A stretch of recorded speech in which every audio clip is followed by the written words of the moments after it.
Iran पर हमले के बाद बोले पीएम मोदी, पूरी दुनिया में इस वक्त उथल पुथल का माहौल है, दुनिया में युद्ध के बादल छाए हुए हैं और ऐसे जंगी माहौल में देश में एक मजबूत सरकार बहुत जरूरी है। मौजूदा सरकार न डरती है ना झुकती है, यह कहा है प्रधानमंत्री मोदी ने। आप देख रहे हैं कि दुनिया में कैसे युद्ध के बादल छाए हैं। जब दुनिया में युद्ध का माहौल हो, घटनाएं घट रही हो, तो भारत में युद्ध स्तर पर काम करने वाली सरकार बहुत जरूरी है। आप मेरी बात से सहमत हैं? और इस वक्त हमारे साथ कुछ खास मेहमान भी मौजूद हैं। दत्ता जी, मैं आपके पास आऊंगा। प्रधानमंत्री नरेंद्र मोदी को हमने सुना। आज की दो बड़ी खबरें टीवी 9 भारतवर्ष पर लगातार हम दिखा रहे हैं। एक तो प्रथम चरण का चुनाव है, उससे जुड़ी तस्वीरें, चुनाव प्रचार चल रहा है और प्रधानमंत्री नरेंद्र मोदी ने इस बात का जिक्र किया है कि पूरी दुनिया में युद्ध के बादल छाए हुए हैं और ऐसे में बहुत जरूरी है कि देश में एक मजबूत सरकार हो जो बड़े और कड़े निर्णय लेने में सक्षम हो। कैसे आप देखते हैं दत्ता जी इस बयान को?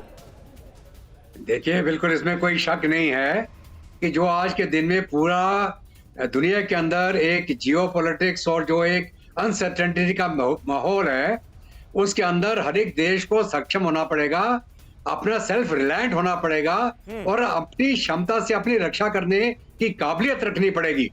और जो अभी सिचुएशन आप चाहे रशिया यूक्रेन की देखें या भी आप जो इजराइल और पैलेस्टाइन या ये वेस्ट एशिया का माहौल बना हुआ है, इसको देखें, जो रेड सी के अंदर कार्रवाई चल रही है, शिपिंग इफेक्ट हो रही है, तो ये पूरा अनसर्टेन माहौल है। इसके अंदर आपको बिल्कुल अपनी क्षमता बना के रखना है, अपनी काबिलियत बना के रखना है और इस चीज को हमने बहुत जाहिर भी किया है। जितने भी हमले हुए जहाजों के ऊपर, हमारी नेवी ने जाके तुरंत उनको रेस्क्यू किया और उनको रेस्क्यू किया।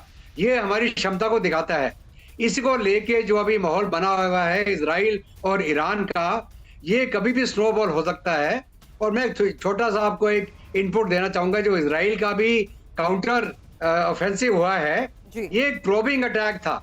इजराइल ये देखना चाहता था कि ईरान की काउंटर एयर क्षमता कितनी है और उन्होंने बहुत लिमिटेड और सिलेक्टेड यूज किया अपने ड्रोन्स का और मिसाइल्स का, और उनकी कोई भी ज्यादा मिसाइल मार के गिराई नहीं गई, वो अपने टारगेट पे लैंड हो गई जी। तो ये इसको हम बोलते हैं प्रोबिंग अटैक। अभी ये प्रोबिंग अटैक के बाद अगर आवश्यकता हुई तो इजराइल एक बिल्कुल कैलकुलेटेड और मैसिव अटैक कर सकता है। बड़ी बात आप कह रहे हैं कि इजराइल एक कैलकुलेटिव और मैसिव अटैक को भी अंजाम दे सकता है, लेकिन इस बीच एक और बड़ी खबर यह है कि ईरान पर इजरायली हमले के बाद तनाव है और ईरानी कमांडर जनरल हुसैन सलामी की इजराइल को यह धमकी, जहां ईरान ने इजरायली परमाणु ठिकानों की पहचान की और किसी भी हमले का जवाब देने को तैयार। इस्लामिक रेवोल्यूशनरी गार्ड के चीफ है सलामी और उनका यह बयान, हालांकि ईरान की तैयारियों पर तो अब दुनिया की नजर जरूर है, लेकिन इस बीच यह बड़ा बयान कि ईरान ने इजरायली परमाणु ठिकानों की पहचान कर ली है। इस बयान का क्या मतलब है, क्या संदेश है? और किसी भी हमले का जवाब देने के लिए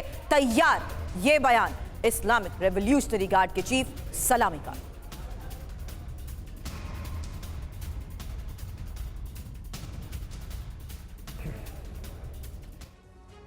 तो आप इस बयान को देखकर अंदाजा लगा सकते हैं कि दोनों देशों के बीच इस वक्त तनाव कहां पहुंचता हुआ नजर आ रहा है। इजराइल का बारूदी प्रतिशोध अब परमाणु गतिरोध तक पहुंच गया है। नए हथियारों से इजराइल पर हमला कर सकता है ईरान, इसके आसार नजर आ रहे हैं। जो अहम जानकारियां सामने आ रही हैं वो अब आपके सामने टीवी स्क्रीन पर है। डर्टी बॉम्ब का इस्तेमाल कर सकता है ईरान, इसके भी आसार नजर आ रहे हैं। इसके अलावा शहाब 3 बैलिस्टिक मिसाइल के इस्तेमाल पर ईरान गंभीर है। सुरभि, लेकिन इस बीच आपको बता दें हाई एनर्जी इलेक्ट्रोमैग्नेटिक हथियार से हमले को लेकर भी खबर बड़ी है और सबसे पहले इजराइल का संचार तंत्र तबाह किया जा सकता है। इजरायली परमाणु प्रतिष्ठानों पर बहुत गंभीर संकट को लेकर जिस तरीके से अलग अलग रिपोर्ट्स आ रही हैं, बड़े दावे इसमें किए जा रहे हैं। निनाद सेठ फॉरेन मामलों के जानकार इस वक्त हमें ज्वाइन कर चुके हैं। निनाद, आज जिस तरीके से हमले को अंजाम दिया गया है, किस और इजराइल कदम उठाते हुए, डायरेक्ट थ्रेट मानते हुए ईरान के खिलाफ एक्शन लेने के लिए क्या तैयार है?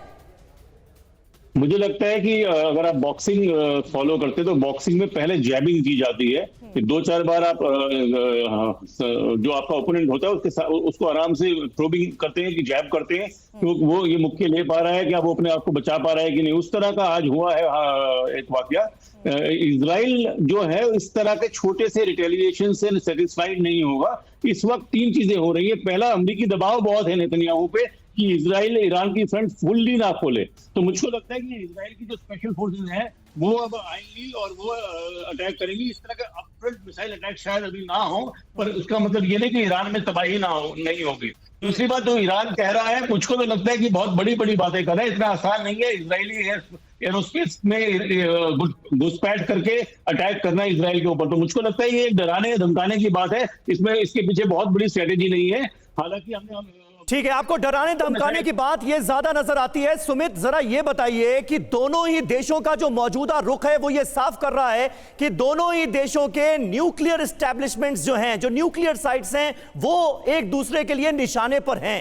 ये स्थिति कितनी चिंताजनक है? देखिए, वैसे तो दोनों ही देशों का अपने सामने आ जाना बहुत चिंताजनक है, लेकिन एक आप कह सकते हैं कि रिलीफ ये है कि दोनों देशों ने अपने कमेंट्स में, अपने स्टेटमेंट्स में ये कहा है कि they are not going to harm any civilian population, civil buildings को। उनका मेन टारगेट मिलिट्री इंस्टॉलेशंस है, लॉजिस्टिक इंस्टॉलेशंस। और अगर आप देखें कि हर जगह उसी जगह को पिन पॉइंटेडली अटैक किया जा रहा है। लेकिन ये जरूर है, आप इसको मानिए कि किस तरीके से एक टेस्टिंग वाटर वाली थ्योरी अपनाई जा रही है, यानी देखा जा रहा है कि आखिरकार कौन कितने वक्त में रिस्पॉन्ड कर सकता है, किसके air mechanism, air defence mechanism कितने पुख्ता है, कौन कितने इलाके के अंदर मजबूत है। तो ये सारी चीजें जो है वो दोनों ही। लेकिन क्या इस लिहाज से सुमित ये एक डायरेक्ट वॉर में पहला राउंड है?